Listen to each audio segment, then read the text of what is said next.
This is working. No one's falling off anywhere. Just all go backwards. Yes.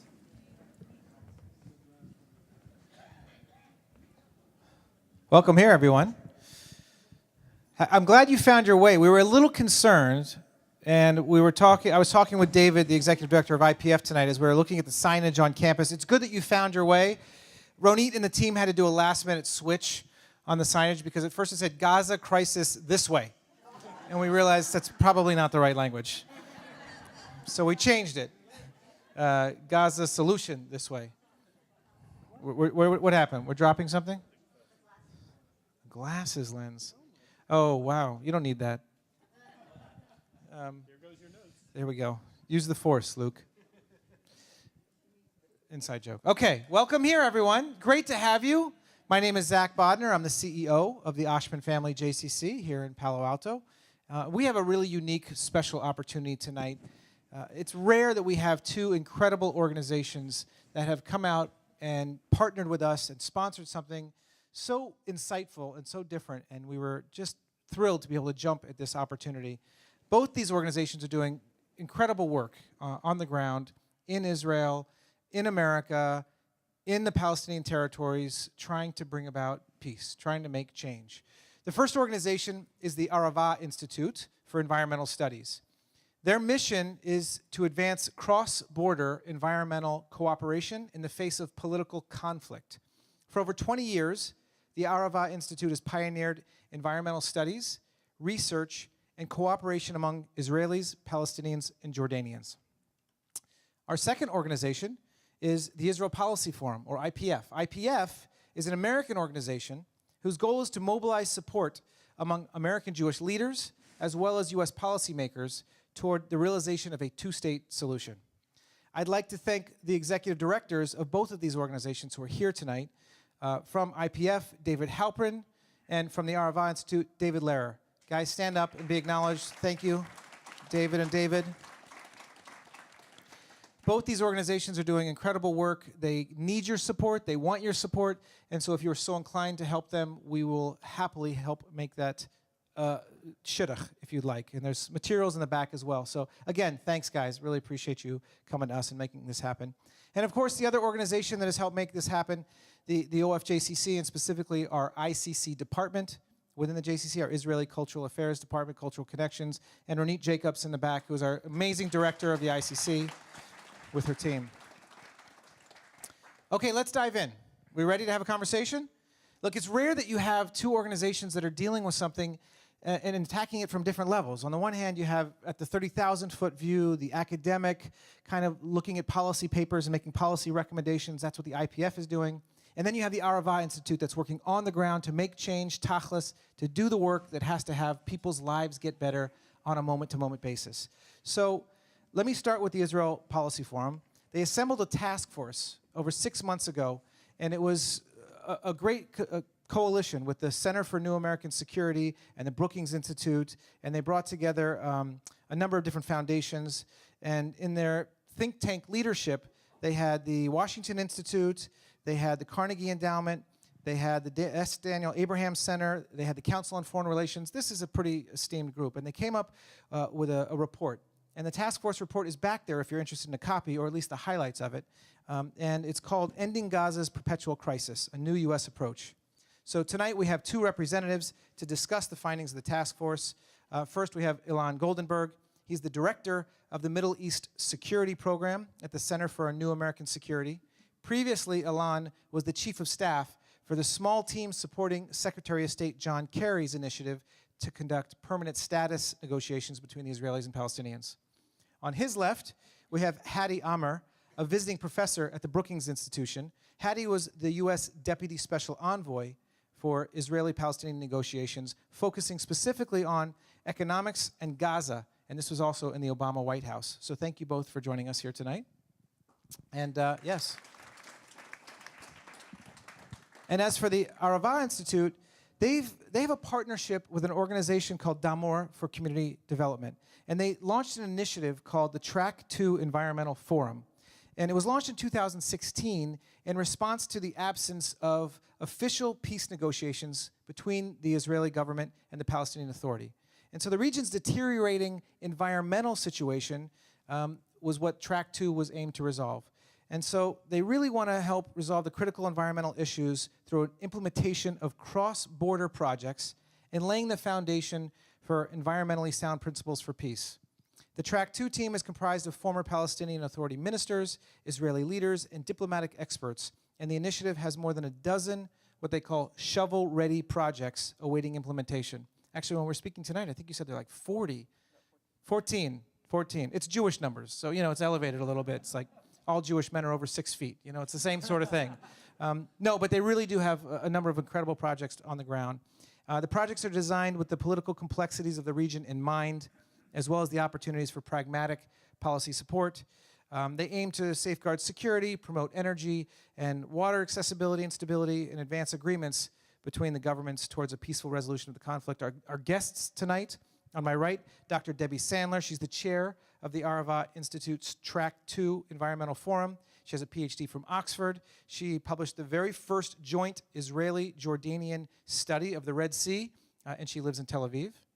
And on her right is Tahani Abu Daka. She's a leader of Damor. She's a Palestinian community leader and a politician who's devoted herself to the development of Palestinian growth in the public and private sectors for 35 years. She previously served as the Palestinian Authority Minister of Culture and the Minister of Youth and Sport. And most recently, she was a senior member of the Committee for the Interaction with Israeli Society. It's a pleasure to welcome you here as well. Thank you. So here's how it's going to work tonight. I'm going to turn to each of our guests at various moments to offer some opening remarks to kind of set the stage. And then I'm going to ask them a few questions to get things going, and then we're going to turn it to you to ask questions as well. We ask that you write down your questions and submit them. We will have cards circulating. But I want to ask you just one special request. Have them stand when they speak? We can try. I mean, maybe for opening remarks, but we want to make it a little more casual. We want to make it more of a conversation. So maybe for your opening 5 minutes or so, you can stand up so Kobe can see you. Ultimately, the reality is everyone up here has their own opinions, their own points of view. They represent organizations that have different points of view. They may not always coincide with your own personal point of view. They may not always coincide with the OFJCC's point of view. But we want you to treat them all as guests in our home. We are trying to be the living room for the Jewish community, and when you try to create a living room, you have a conversation that can sometimes get a little emotional. Sometimes you have differing opinions. Sometimes you have your crazy Uncle Larry in the corner that might say something that you might not agree with. But he's still a guest in your home. He's still mishpacha. He's still family. So the one ground rule tonight is that I ask you to just treat everybody with respect. It's okay to disagree, but just treat everyone with respect. Fair enough? We can all abide by that? Excellent. So let me kick it off by turning to you, Hattie.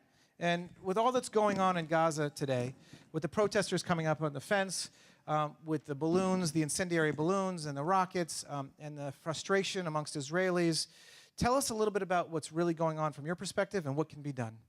Sure. Thanks very much. And it's really great to be here with this group. I'll try to... Stand up a second. Stand up, yes. Yeah, thanks. Okay, that's great. Thank you.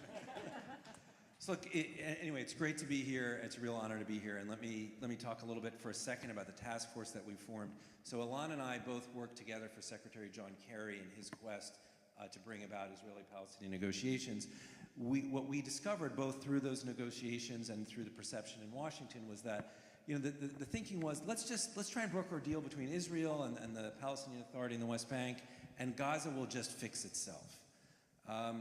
So I in particular, and both of us came to the realization that Gaza won't just fix itself, and that in fact potentially fixing Gaza would help bring about a situation where we could more likely get to Israeli-Palestinian peace. And so that's why one of the reasons that we thought it was important to dive into this. We also realized that most of the folks in Washington who were experts on this issue and worked on it for years, including many former U.S. ambassadors to Israel and others, hadn't really focused in on Gaza. So from about last March through the end of the summer, we convened a monthly task force where we brought together 2 or 3 dozen of these sort of leading U.S. experts on the Israeli-Palestinian situation, together with, in some cases, leading Israelis, leading Palestinians, civil society in Gaza, and other experts from the UN and the international community to reflect and talk about the situation there.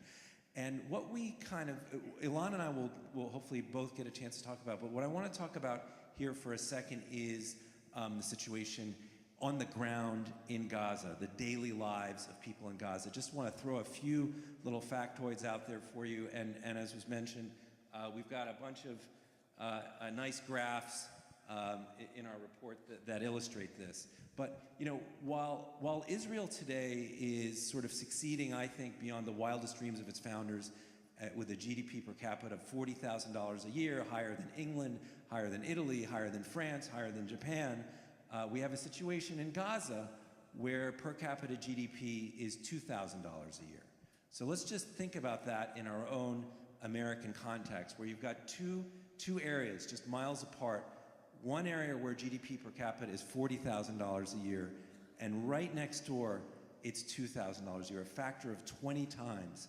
When we think about income inequality in the US between African Americans and whites, or whatever the situation is, the ratio is usually 50% or maybe 100%. Here we're talking about a 2,000% a situation, and it's so grave that even the Israeli Defense Forces is deeply stressed out about this level of drastic income inequality.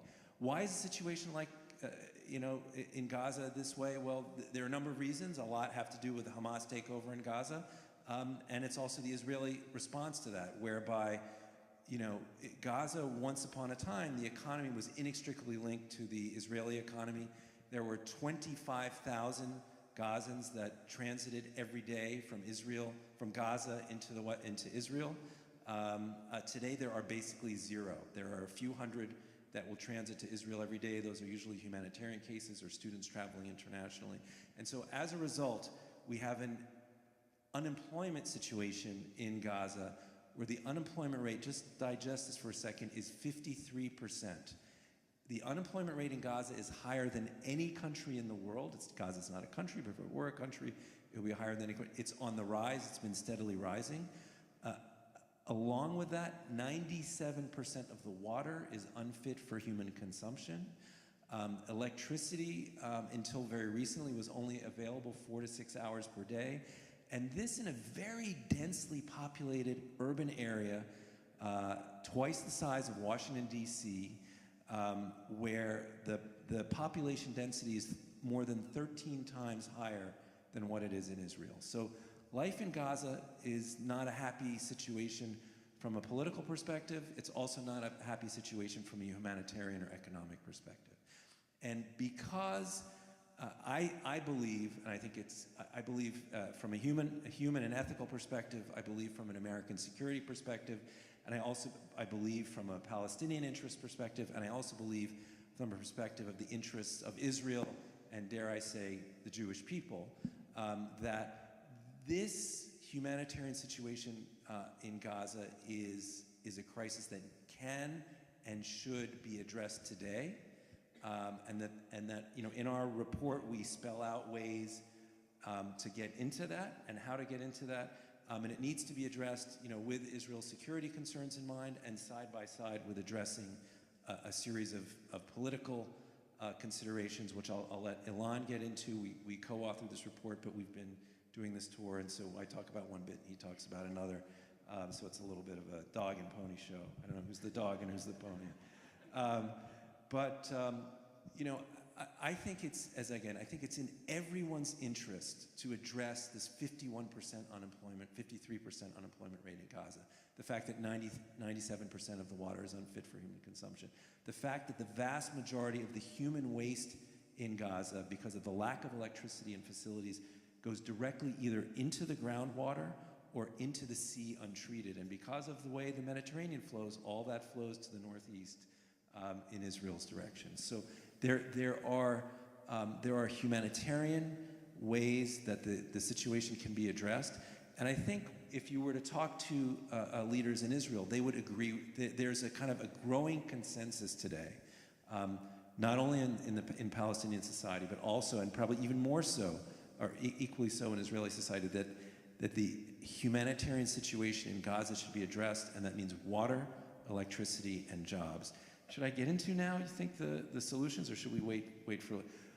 Well, let me just say a couple things. So there's a way to address that. So one is more water can be provided. Israel has ample water and can sell more water to Gaza. More electricity can be provided. Israel has ample electricity, can sell more electricity to Gaza, as can, by the way, Egypt sell more electricity.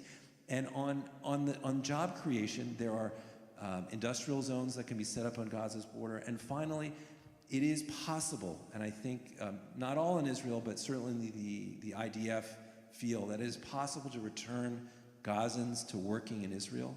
If you think that sounds crazy, well, today there are 75 to 100,000 West Bank Palestinians that work every day in Israel legally. There are probably another 25,000 that kind of jump the fence or have illegal arrangements. We can return, I believe, to a situation taking into account Israel's security, a way for Gazans to begin to work in Israel again, and also, by the way, that increases their stake in peace. So I'll just leave it at that. Thank you, Hattie. And I was afraid that if I stood up, I just wouldn't sit down. No, I appreciate that. That's why I was reluctant. I think you've made it clear, and we all know that the humanitarian situation in Gaza is untenable, and the Israelis perhaps have opportunities and the ability to make changes. The question is, why would they? What I'd like Alon to address is, when you have on your neighboring border an organization like Hamas, a terrorist organization committed to your destruction, why would you help the Palestinians despite the terrible humanitarian crisis? Is this on? All right, there we go. Thank you, and that's a great, Zach. Thank you for having us, and that's a great transition to sort of hop off of Hattie's point. So Hattie talked about the humanitarian situation and the economic situation, but the source of it, as Zach rightly points out, is a political disagreement, right, and a security tension.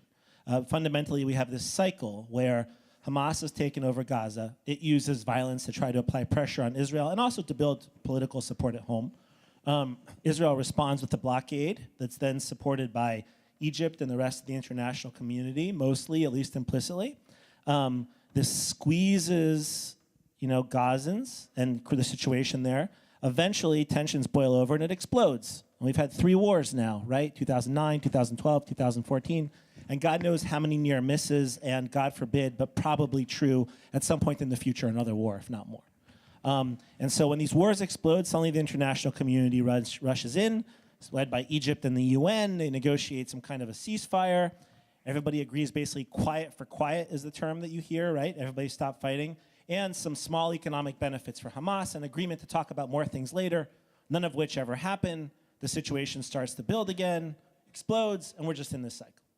And so the problem is, and this is where the question comes in for Israel, so what we found is looking at this cycle is really 3 main conundrums and then 3 core policy recommendations that come from those conundrums.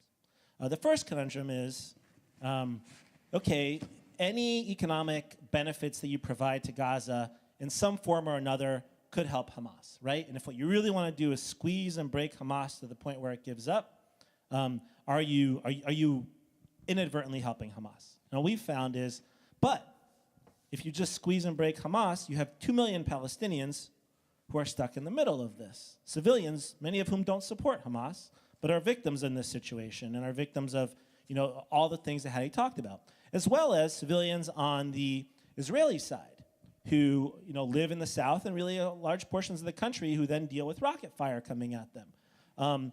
And so the question is, can you find a way not to open everything up and not to just totally remake Gaza without any political progress? But I think Hattie was talking about the first sort of recommendation that we have is there's a lot of things you can do immediately, economically, on water, on electricity, on freedom of movement that aren't going to turn Gaza into Singapore, but that are immediate things that you can do just from a basic humanitarian perspective. So my answer, Zach, to you is, no, you can't expect Israel to, take major steps in Gaza without a political deal. We'll talk about how you do that later. But you can expect Israel to at least be concerned enough to help maintain, and by the way, it's not just Israel, it's also the Palestinian Authority, it's Egypt, it's everyone. It's the entire international community, it's Hamas, to maintain a certain level of basic humanitarian standards of living inside inside of an area that has 2 million people in it. And so that's what we found. It was recommendation number one was we need to shift this balance around. It doesn't mean you give Hamas everything, but right now, just we're going to try to break them with no economic benefits at all. That hasn't really seemed to work. Second sort of key problem we found was we have a major collective action problem inside Gaza. It's a really confusing crisis with so many different actors. So if it was just Israel and Hamas negotiating, you might have come to an agreement. If it was just Israel and the PA, you might have come to some kind of understanding. It's Israel, Hamas, the PA, and Egypt all on the inside. And then you have, on the outside, additional actors, Saudi Arabia, Qatar, Turkey, Europe, the United States, the UN, all playing these different roles. And all of them go in different directions. All of them have their own proposals of what they want to do. And so when all these different external actors are proposing different things, the Israelis see here an American proposal, and they're like, we'll go with that. Hamas here's a Qatari proposal, we'll go with that. Nothing happens. Too many pieces moving around. So how do you try to shift that? This is recommendation number 2 for us. It does require a greater, more engaged United States, but the United States cannot do it on its own. So what we argue for is there are 2 actors who talk to everybody in this conflict. And those 2 actors are Egypt and the United Nations, specifically the UN Special Representative Nikolai Mladenov and his small team that's based in Jerusalem. It's very different than the UN you hear about when you hear about these committees where Israel is often attacked. In the UN, we're talking about a group of professionals, politicals, development people who do really good work and are trusted by all sides. They talk to Hamas, they talk to Israel, they talk to the PA, they have channels with all, they have leverage with all, they have the best relationships, but what they don't have is the ability to then coordinate all the outside actors. They don't have that leverage. And that's where the US can come in, because the US has that kind of influence. And if it were to use it, could actually go to the UN and Egypt, agree on a plan amongst the 3 of us, that this is what we're going to try to promote in Gaza, on the political, on the economic side, and then go to everybody else and try to get them on the same page. So at least you can try to coordinate this effort. Then I think you can make a lot more progress. The third core recommendation that we make is about what a long-term political solution looks like for Gaza and how you might get there, or at least something that's better than what we have today. And so there's 2 efforts that have been undertaken to try to get to a political deal in Gaza. One is a negotiation between the Fatah and really the PA and Hamas, where the PA slowly goes back into Gaza as part of a reconciliation deal where the 2 sides integrate. That has failed consistently. The second that's also failed is a long-term ceasefire between Israel and Hamas, where in exchange for stopping fire, you start to loosen the blockade. That's also failed consistently. Why have both these things failed? It's because both of these are parallel tracks where what you really need is a triangle amongst the 3 parties. Everything's interrelated, okay? So if Fatah and Hamas are going to do a deal, then Hamas does need to have some economic benefits in that deal that come from relaxation of the blockade. But who controls the blockade? Israel. So Israel needs to be part of that. If Israel and Hamas are going to do a long-term deal, they will never do a long-term deal, though. Let's be clear, they negotiate all the time, and either directly or through the UN and Egypt. But when they do these types of negotiations, Israel will never do a long-term deal with Hamas in a public forum that gives Hamas that kind of credibility. But they would do a deal with a group of Palestinian factions led by the Palestinian Authority that includes Hamas. So you start to see you need the PA to do a long-term ceasefire between Israel and Hamas. You need Israel to do a kind of a deal between the PA and Hamas. And you start to realize this is a 3-way deal amongst the key players. And so what we propose is, Egypt, the US, the UN get behind an arrangement like that, which includes a significant relaxation of the blockade, a long-term ceasefire, Hamas giving up a lot of its weaponry over time, destroying the tunnels, and also the PA coming back into Gaza. Now, let's be clear. That sounds incredible, right? I mean, it sounds like completely fantastical right now, right? Which is why we say, let's do the economic stuff today immediately. Let's start to build political support for the longer-term plan. You can't do it, frankly, with the current, I would argue, the current Palestinian leadership. The PA is not interested in a deal like this because Abbas isn't, but whoever comes after him might be much more flexible on this. Frankly, I don't think the current Israeli government would be up for doing this. You need a more flexible Israeli government. And you'd probably need a different American president who'd be more flexible and open to this too. Right. But, so you need change at least in one of these components. But, all right, but this is a long-term plan. It might be 5 years, it might be 7 years, but at least you need to start laying this foundation building support for it because we all know roughly what a two-state solution looks like, even if we're skeptical about how much it's possible right now. But there's no even international consensus about what a deal on Gaza looks like. So you got to start by presenting it. You got to start by socializing it, building consensus for it.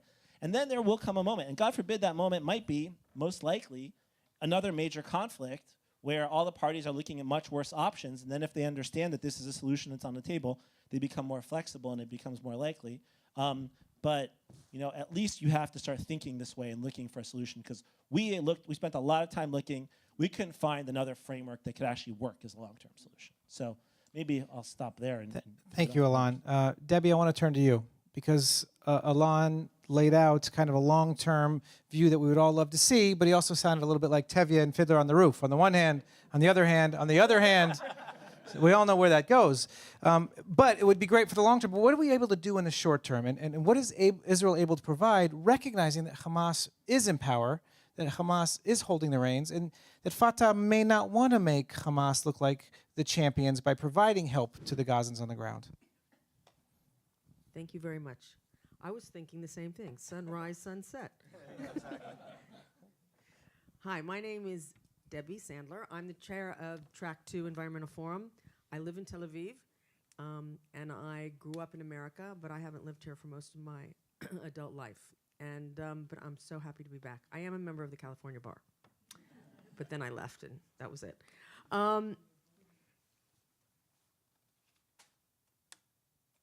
I'd like to bring everybody down to the ground. Okay? I'm going to slow down, bring everybody down, bring everybody with us, and tell you what we do. Okay?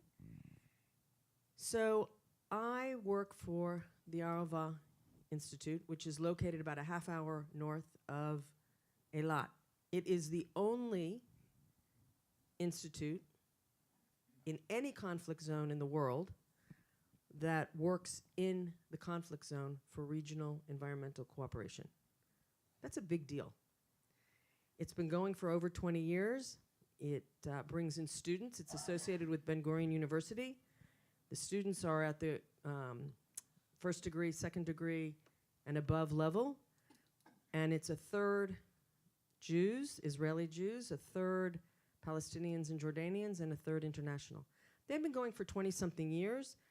They have 12,000 alumni, 1,200 alumni, most in the region, and most very close and meet all the time. A couple years ago, they said to themselves, okay, our idea was nature knows no borders, education is a power tool, people are educated, people know what goes on. Why is there nothing changed? Why has the situation deteriorated? Well, I taught at Oxford for 20-something years, and we all know that if you have knowledge and you're alone with knowledge, you just feel lonely. You're just alienated. You need a structure to be able to harness the power that knowledge gives you.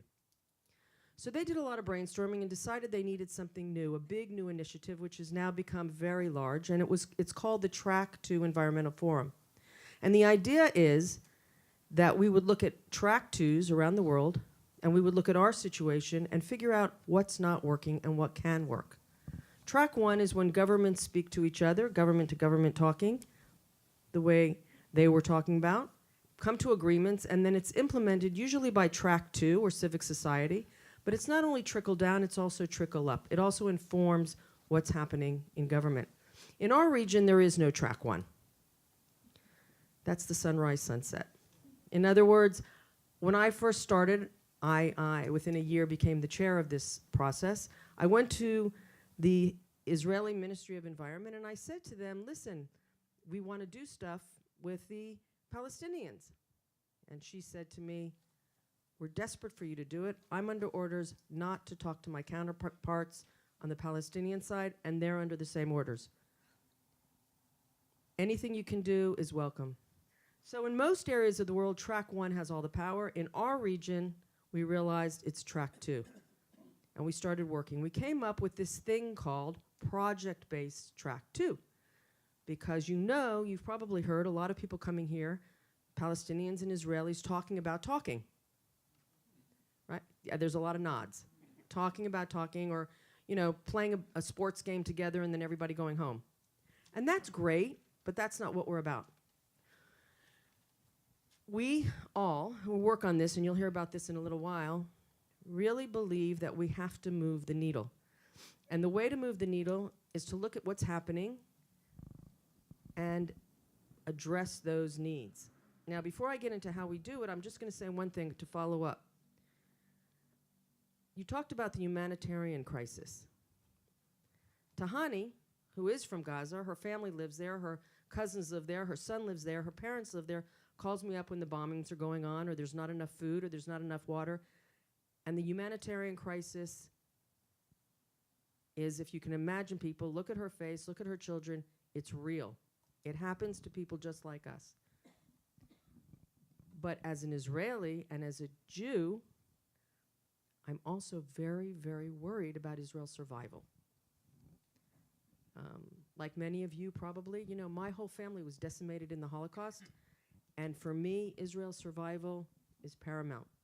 When I first met Tahani, she was speaking somewhere, and I said, Tahani, it's an honor to meet you.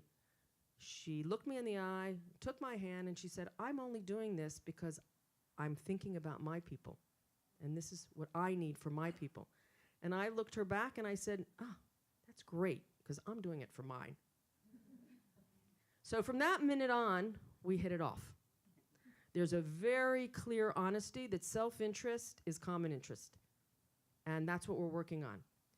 In Israel, before we go to the positive, but in Israel, and I know you all know this intuitively, there's 3 existential threats.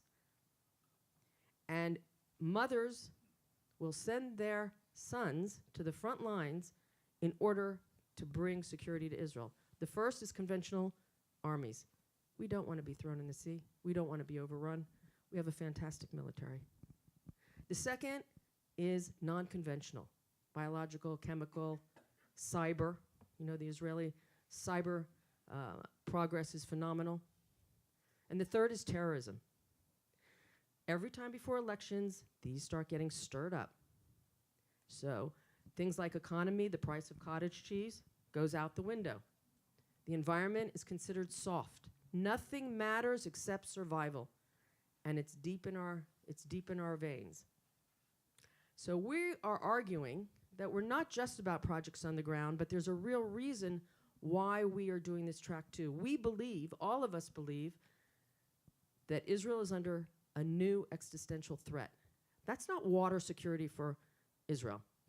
We have over 50% of our water is artificial. It's a problem that all the sewage comes from Gaza to Ashkelon, but you know what? We can cope. We've coped with a lot worse. It's not even that we share aquifers and rivers and air pollution. Israel knows about climate change. It's the hottest region of the earth, and Israel knows about it, and Israel's working for it. So what's the existential threat? It's that on every single border of our small country, there's hungry, thirsty, ill people who aren't getting enough to survive. Gaza, there's a report that just came out in Ben Gurion University, is about to implode with disease. Doctors don't have water to wash their hands in hospitals. What's going to happen, now I'm thinking purely from an Israeli strategic perspective, what's going to happen when cholera and worse explodes in Gaza? It's a fence. What's going to happen when Jordan, which is destined by the UN to run out of water in a few years, they have 1.5 million Syrian refugees, starts pressing up against the Israeli border? What's going to happen? Did you all know what happened with Syria? That it wasn't the drought that caused the Syrian civil war, but it definitely was a factor in triggering it. In eastern Syria, it was the worst drought in recorded history. Crop failure. You've heard about the Arab Spring. Food security. People moved east. They moved into the cities. There was no employment. There was political unrest. They moved further east into politically unstable areas. And then what happened? They do anything they can to get out of the Middle East to get to Europe. But on the Israeli northern border, thousands of Syrians ran towards us. I don't know if you know this, but the Israeli army stopped them at the Golan Heights, gave them lots of water, lots of food, lots of medical care, and sent them back. Today, there's, say, 15,000 Gazans protesting, not for bad reasons. I'm not talking about the right of return. I'm just saying there's 15,000 Gazans protesting at the border. That's out of 2 million people who are not protesting despite the pressure. What's going to happen in 3-4 years from now when they don't stop at the fence and 1 million people stand up and say, we need medicine? So this is a real existential threat. We can't just worry about ourselves. If we were America and it was miles and miles to a border, maybe we could figure out a way to put up a wall and do it. But we can't. We can't. And so this has to be taken very, very seriously. We're not just talking about water, electricity. Okay, fine, ship it in, it'll all be okay. The Track 2 Environmental Forum has 14 projects, 7 in Gaza, 7 on the ground, and we have a few principles. We only work in Gaza. We only work in full partnership. We're not an Israeli-dominated organization like most are. We have complete partnership on every working group for every project. We have cross-border teams of scientists, high-level professionals, Palestinians, Israelis, and in some cases Jordanians. And it's all overseen by our Joint Implementation Committee, which has that name on purpose because we're all about implementation. We have 3 Israelis, 3 Palestinians. We meet every 2 weeks. We talk most days. And every single thing we do is together. We start every meeting with a confidential political update. And that is how we've gone forward. We'll go into all of that in a few minutes. Before we do, I would like to turn it over to my good friend and my colleague, who we are constantly testing each other and winning, Tahani Abudaka. And as you heard, she's a former minister. She grew up in Gaza. She represented Gaza with Oslo. And I think you probably have some questions. Yeah, thank you, Debbie. Tahani, to follow up on Debbie's point, you are from Gaza, you have family in Gaza, Gaza being run by Hamas. You are now working hand in hand with an Israeli organization to try to help the people of Gaza. How are you able to or willing to trust the IDF, who's maybe your #1 ally in this, and how are you able to help the people on the ground, your family, without empowering Hamas at the same time? Thanks. The first hello to everybody. I'm happy to be with you, with all of you. I have only 5 minutes to speak, but I have a lot of things to exchange with you and to tell you stories for these peaceful faces and nice faces. When I see your smile, I feel that we are cousins, we are friends, we can live together. But when I see person as a soldier, when she's shouting at me, go out, shut up your mouth, I will never like him, like you if you are in this place. For that, maybe we have to separate between fighting against occupation and peace-building relationship. I have been working 35 years with the Israelis group for peace. We fighting our communities, we fighting together to build peace, but we don't succeed to do that. I don't know why the mistake. It's our mistake. Maybe because it's only a speech. We don't do something in the ground. Maybe the politicians take us for another places which is we don't like. I would like to share with you some stories about Gaza. I want to put you in the place of the women, which is I visit her maybe 2 or 3 months ago. I visit the house, which is no windows, no doors, with the 7 kids.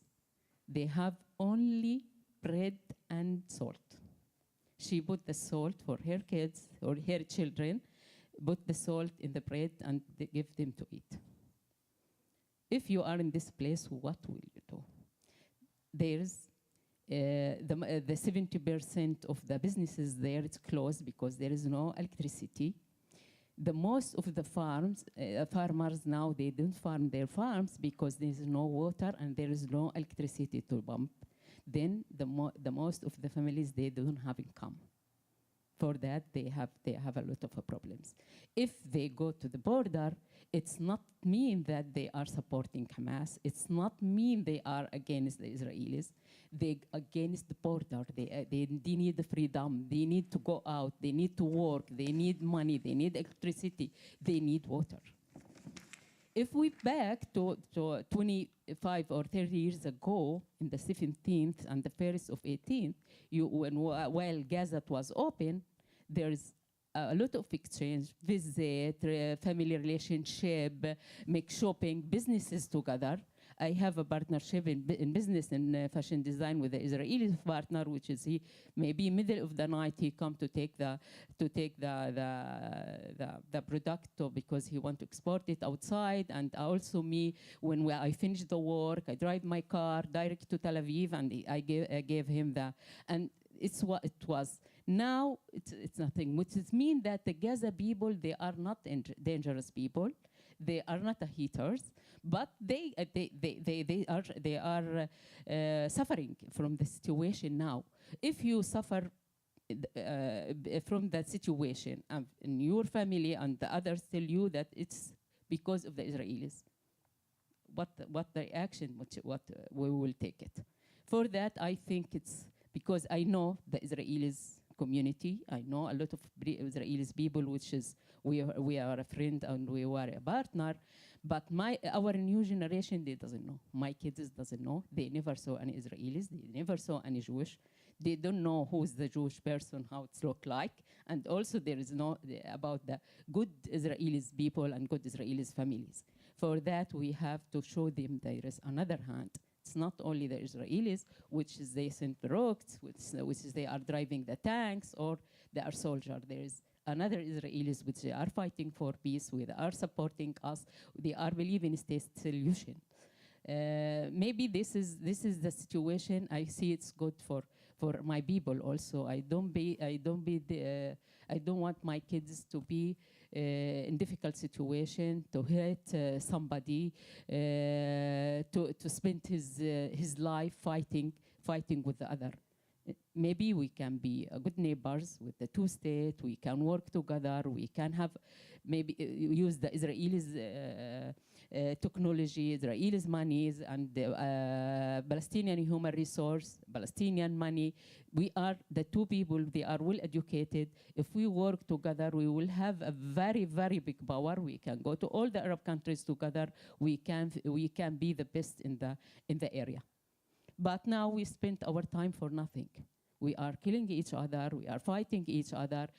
The Israeli community, they don't feel that they are secure. The Palestinian community, they feel they are not secure. And what at the end? Where we will go?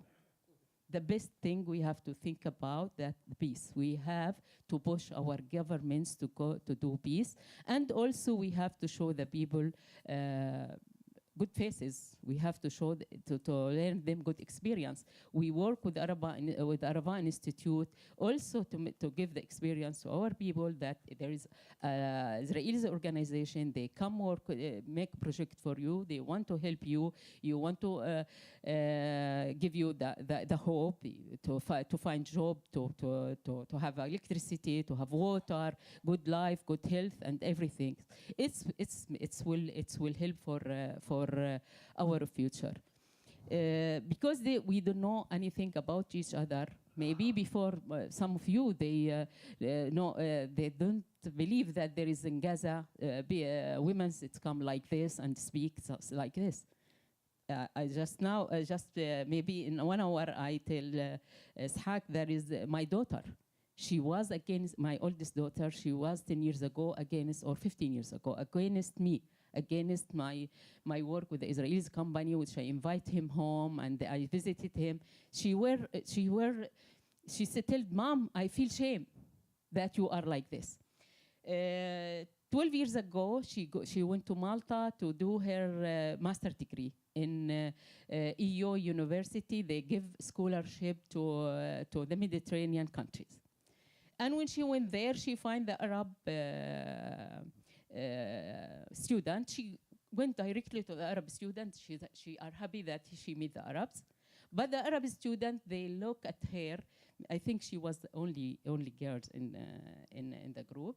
They look at her as a woman, and she doesn't like that. She want to deal with him as a colleague. But in the other side, she find the Israeli student, which is they come to her as a neighbor, and they were very nice with her, and they deal with her as a colleague. She spent all the 2 years with him. She lives in the same apartment with them. And after that, they followed this relationship in Israel and Palestine. They visited each other with their family. They visited us at home, and one time she was working in Egypt. One time she come to Jerusalem to do a surgery, and I haven't agreement to go to Jerusalem, permit to go to Jerusalem to be with her, and her friend.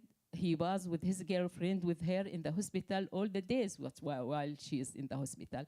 And also they refused to go to the army. One of them went to the jail to don't go to the army because he don't want to fight Siba and her family. Her name is Siba. This is the message. It's I want you to get it from the story that if we know each other very well, we have the same culture, we have the same knowledge, we have everything. We will stop what we do, and we will stop our government to do that. There is a lot of stories, and I know that you have a lot of questions. The one of them that how you will implement the project while you are a partner with Israeli organization. When I had the agreement or the idea with the Arava Institute, I went to Gaza. I met the leaders there. I met the municipalities and the community and the businesses, the private business. I tell them I have a partnership with the Arava Institute. We want to do a few projects in water and energy. If you don't mind, we can do it in your places, in your municipality. They give me a lot of support. They give us a land, they give us a permit, they give us a paper that we can work, we will accept this kind of project, and we can be a partner in this project. And also the business, the private business, they said, oh, we miss the Israeli technology, we miss the partnership, we had a lot of experience, we working together, we were succeeded in working together, we were trusting each other. We don't know what's happened. I need you, all of you, to think about what's happened and how we can change it if we think about each other, if we think that the Palestinians, they need their state and they have to be and their freedom, and we can work together and develop our countries. If we think that if my neighbor, he haven't any security, I will not get it. Because if your neighbor not happy, if your neighbor not secure, one day you will feel that we will not have a security at all. We have to think about the other to save ourselves. And I'm open for any question you want to raise it. Thank you, Tahani. I also just want to thank you for your courage. I know that not only was it your daughter who wasn't a fan of you working with the Israelis, there are other people in your community who were crazy about you coming, working with Arava, coming to speak to Jewish organizations, and so thank you for your courage and your partnership. I want all of you to take some time to write your questions on the cards. We'll collect them. As you're thinking about it, I want to bring it back to the IPF friends, because I have had a chance to glance at the report, and not all of us have the opportunity to go to school with Seba and develop a relationship and develop trust. So we look at this from the television screens, from the blog posts, from the internet, from the newspapers, and there's not a lot of trust between the parties right now. And in your report, it looks like you call for the Israelis to do a whole lot, to open up the border crossings, to allow for fuel supply, to allow for water supply, to bring UNRWA back in.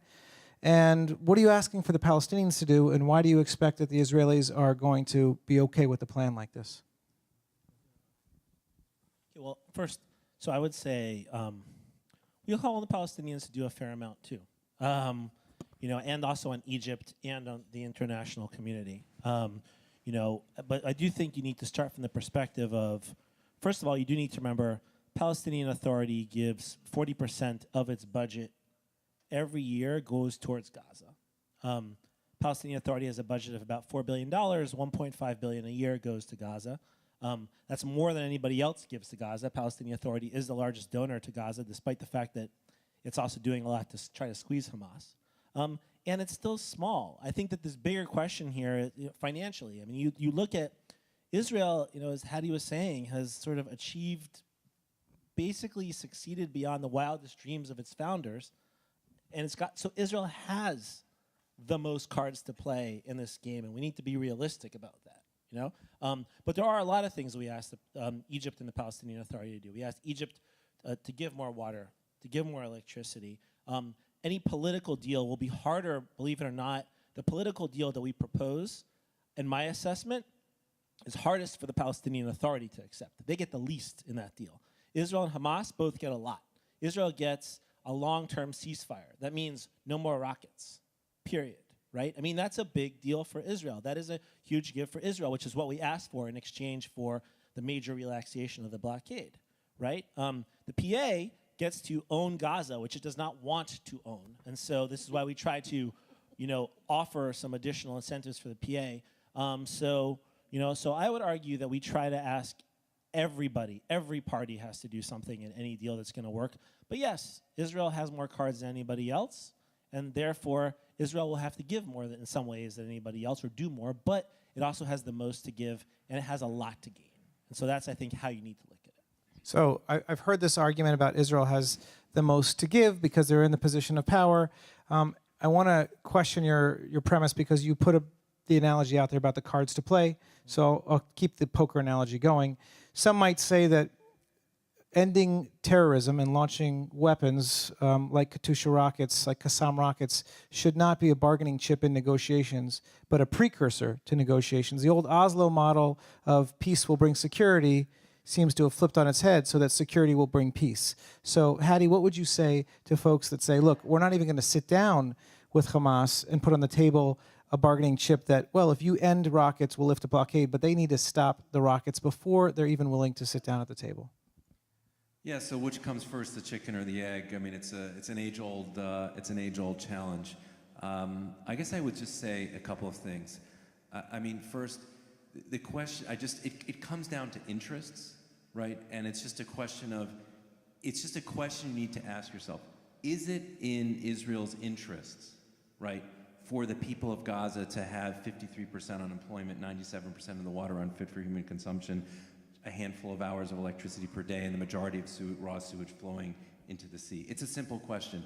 It turns out that the answer to that question, from an Israeli perspective, is no. And how do we know that? We know that, so everybody hold on to your hats, right? I want to describe something to you. So 6 months ago, seeing a really imminent crisis in Gaza, this is true, Prime Minister Netanyahu arranged for $15 million of cash to be transferred from the Gulf to Hamas. And that's been continuing, right? So the Prime Minister of Israel, Benjamin Netanyahu, fearing collapse in Gaza, arranged for 15, this is not some secret thing, he tweeted about it. He thanked the Qatari government for transferring cash to Hamas. He arranged for the cash to be transferred. Ron Dermer, the Israeli ambassador to the U.S. So this is in Israel's interest. The IDF recognizes this. The Prime Minister of Israel recognizes this. The situation has gone beyond a level that is even tolerable for Israel. And so, I think that's the way I can answer your question is we're now in the kind of post-apocalyptic situation that it is no longer, it is in Israel's interests, it is in the interest of the Jewish people to alleviate the situation to a certain extent. Ilan, you want to jump in? Just finish it. Yeah, Add no, one that's quick it. thing. Go ahead. So just one quick thing on this, and so because I think it's important. The Israelis have now gone much more further in being practical than we in the United States have, and so part of this report and our approach was to get the Americans to be more practical. I sat in a conference just a few months ago, American Jewish community, or actually no, this is in Europe, European Jewish community, where you had leading American intellectuals making the case, defunding UNRWA was the greatest thing the Trump administration has ever done, and it's great that the United States is doing that. And the next person that got up was an Israeli security official, a very senior ranking official who'd spent 30 years in the Israeli government. Actually, I'm sure he'd be fine. Amos Gilad, who I'm sure many people know, was basically the number 2. And he looks at him and he says, "That's great. Now, the next time there's a war in Gaza, and I can't call the UNRWA director, who I call when I try to figure out where to drop bombs and not drop bombs and how to make sure I'm not killing people and how to make sure my people aren't getting killed, that person I'm not going to be able to get on the phone. And I need that person. And the reality is this is bad for Israel's security. And anybody who knows Amos Gilad knows that this is a man who has spent years defending Israel. And by the way, is no shrinking lefty violet on any of this stuff. So, I think there's just, as Hattie said, it's practical, hardcore interests. So, Debbie, I want to come back to you on this question because I remember this story, and I remember the Palestinian Authority not necessarily being okay with this money going to Hamas in Gaza, even though they tried to circumvent Hamas and get it to the people. And it was the cynics out there would say, well, this is Bibi Netanyahu's attempt to try and kill the two-state solution because he really wanted to create this severance between, the cleavage between Hamas and Fatah, and instead of pushing down Hamas and popping up Fatah, he's now boosting up Hamas. What would you say to that? I would say that from my perspective, I don't care. I honestly, at this point, don't care, and I don't even want to waste your time. Because the complexities and the interests and the intrigues of what goes on over there doesn't get us anywhere. It gets us nowhere. So I want to follow up on what you said about, which is much more important, what can you do for confidence-building measures to create a different narrative on the ground? How can we open up a space underneath all those guys playing all these games and get the people to understand what Tahani's talking about? How do we do that? So that's what we're doing. We're the only Israeli organization working in Gaza. Together, it's in Damour's name. We have an office in Gaza City. We have an office in Ramallah. We have farmers associations. We listen to the people on the ground. We don't tell them what to do. They say we need water, we need energy, and we need it this way. We talk to them about how will it be secure? How will it not be hijacked? We've spent a lot of time together thinking about a system. We work only with municipalities. We off-grid, meaning not, we work with all the rural areas that are not connected to mainstream Hamas, funded by Qatar, funded by the PA. We're working with the people on the ground to become self-sufficient. We're trying to bring in cutting-edge Israeli technology and create model villages. We're trying to create model villages which have wastewater installations run by solar power, sell the treated water to the farmers so that it's private public, and in the process create jobs. We've just brought a whole bunch of Gazans over to Israel and the West Bank for training in running solar energy installations. They were both in the West Bank and at the Arava Institute. We're all about pragmatism in order to create a space to drop seeds on the ground so that when your proposals, when you guys are back in power, and you get to influence what's happening, the ground will be ripe, and we'll all be able to say to you, listen, that's not going to work, because we're there. Work with us together as partners. Dennis Ross, I'm going to say this one final thing on this question. Dennis Ross came to our second conference. He was supposed to give an hour-long lecture. When he heard what we were doing, he stayed for the 2 full days and talked probably for half the time. Off record. This whole thing is closed off record, invitation only. At the end of which he said, I feel personal responsibility for the failure of Oslo. And he talked about it for a long time. We were all very touched. It was Palestinians and Israelis. And he said, and one of my problems is that I focused on having an overarching peace agreement and that everything had to be agreed upon and it was all trickled down. He said, what you're doing is very rare. And if I had worked with people like you, or there had been possibilities like you're offering, I think we may have been able to pull it off. Since that day, he's become our mentor and works with us constantly, comes to our meetings, has been to Tahani's house in the West Bank for dinner, has been to my apartment, and does everything he can to support this approach. And so, sorry, I got us off the politics and I got us into reality. So that's where we're at. Okay. Thank you. A lot of great questions here. Debbie, I'm going to ask you to follow up because one of these questions was about the projects on the ground. And some folks wanted more examples of what you're doing in the field with Gaza and how folks can actually help. People here seem to want to help, which is a good thing. First of all, thank you so much. That was the question I was waiting for. We were all waiting for. You can help. You can really help. This is my favorite project. Tahani can say hers. And this came from the people. What?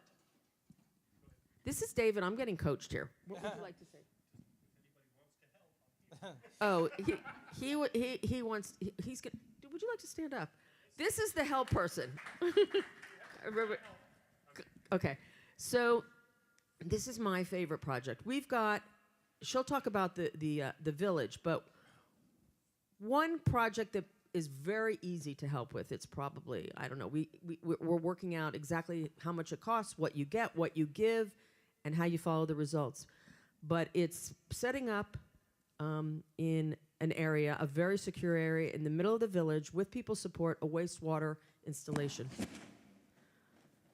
It's powered by solar. None of this is connected to the grid. It's powered by solar. The water is treated. It's what I said before. It's then run to pipes in the farmers' fields who have no water now because it's also saline. And I was just on a panel at APAC last week with the head of sustainability for drip irrigation, Nitafim, the worldwide Israeli leading startup. And on the panel, in front of about 250 people, I was describing this model of sustainability that we want to build on the ground. And I said to him, listen, I'm going to invite you to join our sustainability park, to bring in your cutting-edge technology into Gaza. He immediately sent an email right afterwards and said, absolutely, I'm in. Okay? So we're now in the process of putting together small, replicable sustainability parks with all sorts of high-tech technology based around gardens. Tahani is now, and can I turn it over to her to say how she's implementing it? Sure. She is now in Gaza with the plans, with the Gazan architects, our people putting it together. We don't yet have funding. So you want to know how you can help? How much will it cost? I think it's somewhere between 3,000 and 5,000, 100,000 for one, which is about a 1,500 person household. We can do that, and you can actually do something that you see the results on the ground, and it's wonderful for Israel. And we want proof of concept that Israelis and Palestinians can work together, and it can be replicated without being hijacked. And just to confirm, Debbie, you can do this by circumventing Hamas. It doesn't have to touch Hamas. It doesn't have to touch the leadership structure within Gaza. It's going directly to the people. It's going directly to the people, and this is through Tahani, who I'm going to turn it over to her, and she's the one that gets all the agreements on the ground. This woman has been working tirelessly with the engineers, with the architects, with the farmers associations, and with the mayors to make sure it's secure. Now, some of the people may have associations with Hamas or with the PA, but none of it is going up to central power for us to be used as pawns. We spent a long time thinking about this, and she'll tell you exactly what she does. This is our security, her and her colleagues. Tahani, let's hear a little bit, and then we'll go back to IPF, but please. About how to implement the project in the ground. The first, because the ideas it's come from the area, from the community itself. They raise their needs and their priority for they want it. I discuss with the idea with them. We develop the idea together. We connect them with the Israelis expert to develop the ideas and the projects. For that, they are happy that they can if they see it's in the ground. Today, I think there is our Israeli partner. He sent one person from his side to Gaza to see the field, to discuss with the engineers there. In Abassam village, and to see the ground and how we can implement the project to develop the proposal and the cost in the land. And also we invited trainers from Gaza. We apply for 30 engineers, electrical engineers, but we get 11 permit, and they went to West Bank and Israel and to Aravan Institute, and they visit projects in Israel, and they come back to Gaza with this. It's accepted that to go out of Gaza, to go in Israel, to learn the technology, and to come back to Gaza. And now we are going to make permits for 30 farmers to come to Israel to learn about agriculture technology, because in Gaza we need to save land. There is a lack of land and lack of water. We need to save land and to save water, which is they can find this kind of technology in Israel, and they take this technology and back to. We have to benefit from that. The two of us will benefit from that. The first, the Palestinian, they will learn the new technology, and the Israelis, they will sell their technology to Gaza, and it's win-win project. We will maybe we established our organization because we are a group of independent people. We are in high-level positions in the Palestinian community. Most of us are former ministers from Gaza, and there's a professional. We don't want to put our people between the conflict between Hamas and Fatah and Israel. We said that we will go to work directly with the people until they solve their problem, because you know that sometimes there's one time we went to the Mladinov office, and we tell them we want to work in Gaza with to implement a project. We need fund from you. So he said, no, I need approval from the BA. 2 months later, he said, no, I don't want to work with BA. Which is mean that I don't want to put my people in between these changing in the among the politicians. We will do it directly. Hamas, they agreed about our work because I'm not belong to the BA now, and also I'm not belong to any political group. And also BA, they agree with about what I do, because I benefit the people directly, because they want to do that, but they couldn't because of Hamas. Thank you, Tahani. I want to come back from the weeds up until 30,000 feet again. Got a number, right there on the ground, doing the work. Back up, because there are a number of questions that all come from the same theme, which is about trust. Again, I'll frame it in one of the ways. How can we address the Israelis' concern that what the Palestinians want is really a Palestinian state from the river to the sea? How do we convince the Israelis to work with Hamas, if that's what it takes? How do you think Israelis can be convinced to work towards helping Gaza? Again, it's the trust issue. How do you build that as you're building these plans? Sure. Well, I think there's two ways to do it. One is exactly what you're hearing here on the other side, which is at the personal level. At the individual level, at the grassroots level, to build those relationships and demonstrate that one person at a time. There is the other part is at the sort of the stuff that we do at the policy level and the political level. And there, my view is ultimately it takes leadership. On tough questions, it takes leadership, of great leaders to go beyond where their people are and convince them. And we've had some of those. Israel has had some of those in the past. You look at somebody like Yitzhak Rabin. You look at somebody like Begin and Sadat. You look even at a guy like Ariel Sharon, who had obviously his issues in the past with Palestinians, but also near the end of his life, was willing to take some pretty significant risks and to do sort of positive things or things he thought could help to separate Israel from Palestine and create some kind of a future arrangement. And right now, I don't really think we have that leadership, not on the Israeli side and not on the Palestinian side, not on either side. And so that becomes, one major challenge, I think, in all of this, is sort of that ability. The other is just to remind Israelis again, and I've heard this, we did a whole project a couple years ago on security. And what do security arrangements look like in a two-state solution? And in that project, we spent a lot of time engaging with former IDF generals, this group, Commanders for Israel Security, that IPF also does a lot of work with over 280 retired Israeli generals and Mossad and people, very high-level people. And their number one theme and response to this question about, what do the Palestinians want? Do they want to push Israel to the sea? And it doesn't matter what the Palestinians want. And if some Palestinians want that, because Israel is going to make sure that never happens, and Israel is strong enough to make sure that it never happens, and we're strong enough to take risks for peace. That's what the security professionals think, because they know, because that's the situation they're in. Now, I don't believe that's what most Palestinians want. I don't believe that's what the overwhelming majority of Palestinians want. What Palestinians want is to be able to have a state of their own and opportunities of their own. And I don't need to get too far into that, because we have somebody here who can represent what Palestinians want much better than I can and explain it better than I can. But ultimately, I think Israel is strong enough to make peace, and I think that's what you hear when you talk to security professionals about it, Israeli security professionals.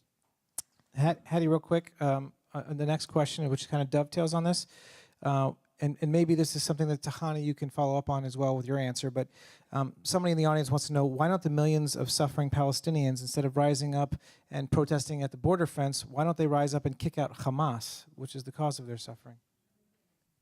Look, so I think that's a great question. I'm not in Gaza, so I'll let Tahani answer that question particularly. But I want to get back to the question earlier, which was about Palestinian attitudes and about do Palestinians just want to kick the Jews into the sea? Look, and there's no question, right, that there are many Israeli Jews that want an Eretz Israel that stretches from the river to the sea, and there are many Palestinians that want a Palestine that stretches from the river to the sea. The fact of the matter is that there are two peoples living in the same land of about equal size, more or less, that both desire freedom, prosperity, dignity, and security.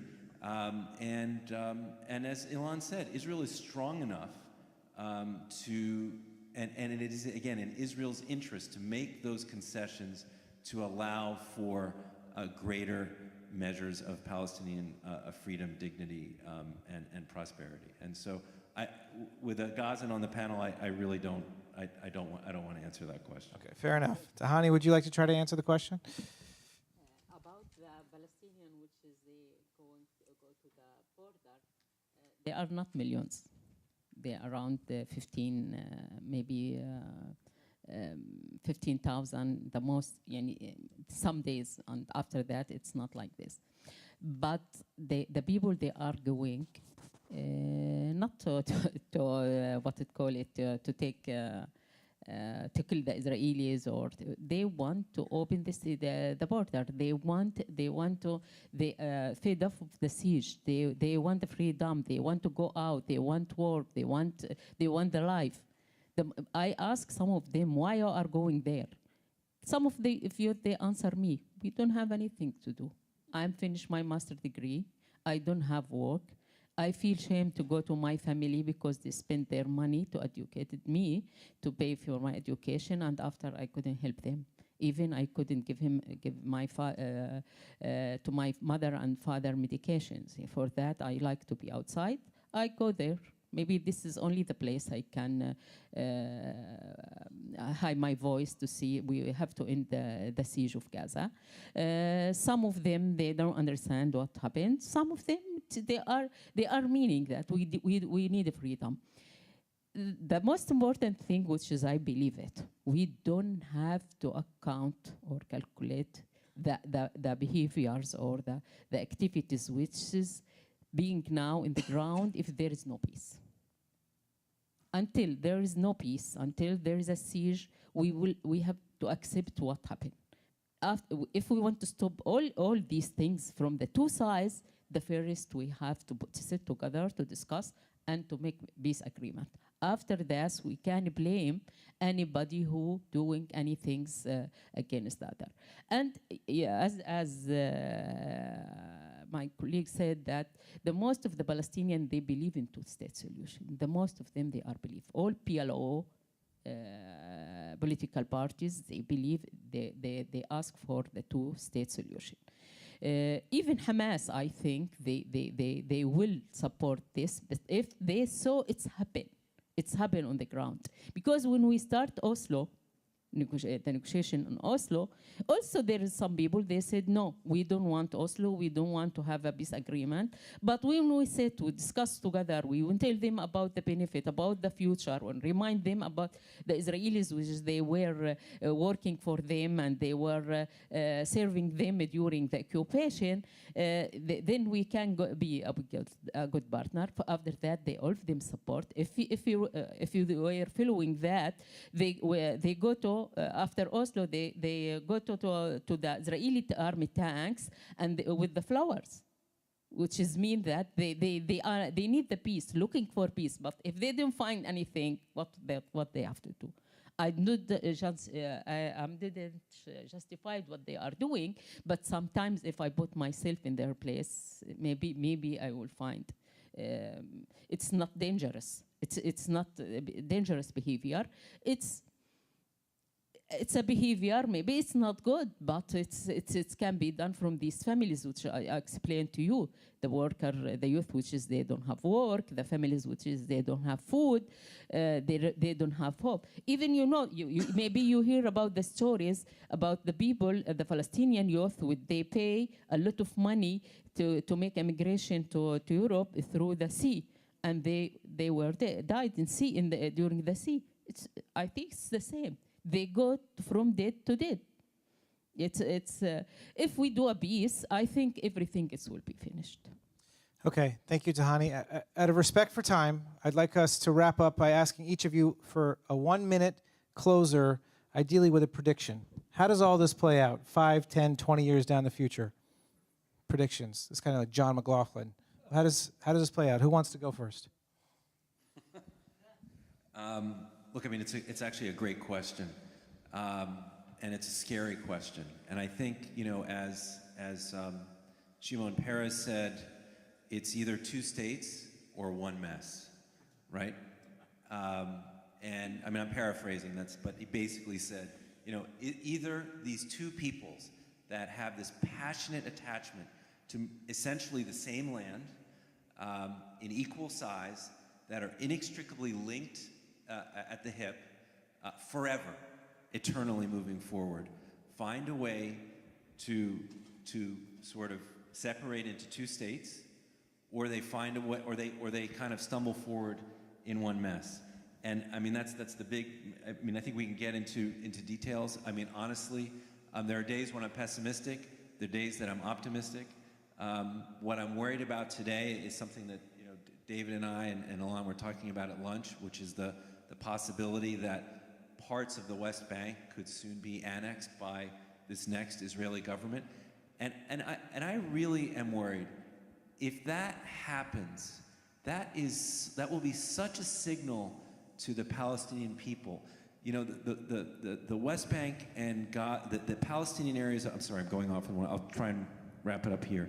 But at this moment, you essentially have the Palestinian Authority in controlling 5 to 10% of historic Palestine, Israel, Palestine, and Gaza. If there's annexation of parts of the West Bank, it will send a signal to Palestinians that a state is no longer possible, and it could very quickly lead to a collapse of the Palestinian Authority. I don't want to sound like Chicken Little, the sky is falling. I don't think it will happen, but it's within the realm of the possible. And if that happens later this year, I think the prospects for two states will have dissipated. and Israel and Jews and Palestinians in the Holy Land will have to find a way to live together. And it may not be pretty at first. All right, thank you, Hadi. Sorry for that cheery note. Tahani's ready to go. The first, I will ask your questions. Who has or have a sister and brother from his father's wives, another wives? Sister or brother from his stepsisters or brother? Who have this? How you deal with this, your brother and sister? Eh? She said they're my siblings. They're her brothers and sisters. Yeah. That's what I mean, that we are Palestinian and Israelis. We are the grandson of Sam and of Ibrahim. We are from two wives. It's not our problem that Ibrahim has married two wives, but we have to deal with each other as a cousins or as a brothers, as the people in the 21st century. Now it's shame that to feel that you deal with your step sister or brother. You feel shame. You feel that you are not a human if you deal with them that are not your brothers. What I mean that we have to forget the historical narrative. The Palestinian or the Arab, they have their historical narrative. The Israelis or the Jews, they have their historical narrative. If we spend our life to discuss about this narrative, I think we and our grandchildren, they will never have a secure life or a good life. We are two people in one land. We have to deal with each other. Even if we have two states, which is I see it's the better for Israelis more than us, and there is a one state for two people.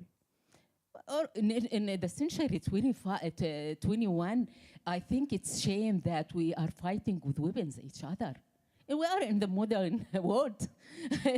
It's enough to do that. We have to stop all these things and to think about the future, how we can build our future, safety, to look at the human being, not at the piece of land or the names or the religions or something like this.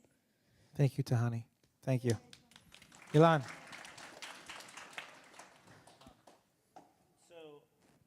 So I choose to be optimistic, despite all the pessimism you might have heard here today. And you hear often when we talk about these conflicts. And the reason I choose to be optimistic is because you just look at history and things are very unpredictable. If I told you in 1973 that Israel would be making peace with Egypt in 1979, and that peace would hold even 2 years later when Anwar Sadat was assassinated, and that Israel and Egypt would have great relationship and working together now together in the Sinai, you would have told me I was crazy. If I were to tell you, if I were told you in 2006 Barack Obama was going to be president, or in 2014 that Donald Trump was going to be president, you would have looked at me and said I was crazy.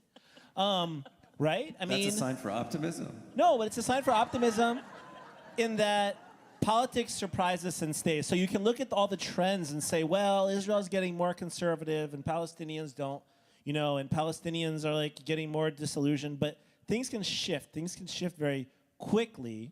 And when you pull back and look at it, I mean, the choices are pretty stark. The two-state solution, people keep saying the window is closing on the two-state solution. I've been saying it for so long, it almost doesn't mean anything anymore. And maybe it is, but why does it stay open? Or why do people keep because no other solution actually makes any sense that people can come up with. It's viable and makes sense. And so this one continues to stay out there and be held out because all these other ones don't make no sense. Look, Israel could, annex pieces of the West Bank. And if it were, I think it would be a disaster. But even in a scenario like that, maybe Israel needs to bring itself to the brink in order to look into the abyss and say, wow, this is a really bad idea. And so, I choose to think that, ultimately, in the long run, sanity prevails. But we'll have to wait and see. Thank you, Ilan. Debbie, final words. God.